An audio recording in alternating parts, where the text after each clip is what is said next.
An area that I find seems to be discussed a lot is this idea of personal trauma, and the root cause of it depends on who you speak to. I mean, like from my point of view, coming from a divorced family to being severely bullied when I was growing up, and the psychological impacts that had on me for a long period of time, to going through really challenging social situations, you name it. There's a non-exhaustive list that you could go through as to why people feel trauma and the impact of it.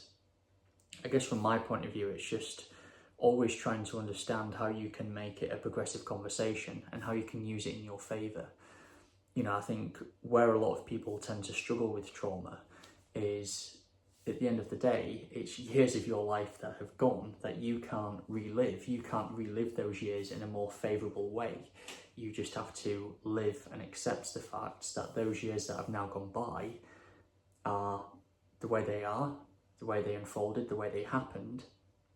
but you have to accept that and just move on and ensure that what you are doing in the present makes up for that. That's always the frame of mind that I try to approach that with. Yes, I've been through some horrific things in the past and it's unfortunate, but then the way I've always tried to look at it is say, okay, what can I do to rectify the situation so that in years to come, my quality of life overall, in terms of my overall happiness index, in terms of my overall feeling of fulfillment, in terms of just having a life that overall by comparison is significantly better, is making sure that I cultivate the environment to make that a reality. And whether that was kind of pursuing ruthless self-development, whether that was forming better quality social connections and trying to find better quality friends, whether that was just trying to get out more and experience life more. I alluded to it in a previous video, the dangers of men not embracing life. You should really definitely give that a watch. You know, all of these different areas are what I focused on over the years to ensure that I could make up for years gone by that, quite frankly, I think from a psychological standpoint,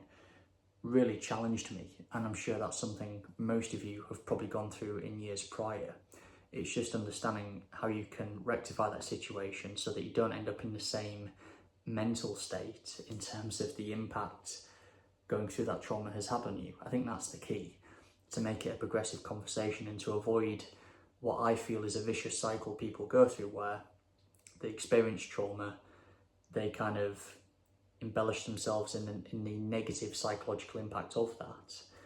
and then they potentially steer towards negative habits, whether that's drinking, whether that's drug abuse, whether that's just not living a healthy lifestyle, because they don't know how to positively deal with the impact of suffering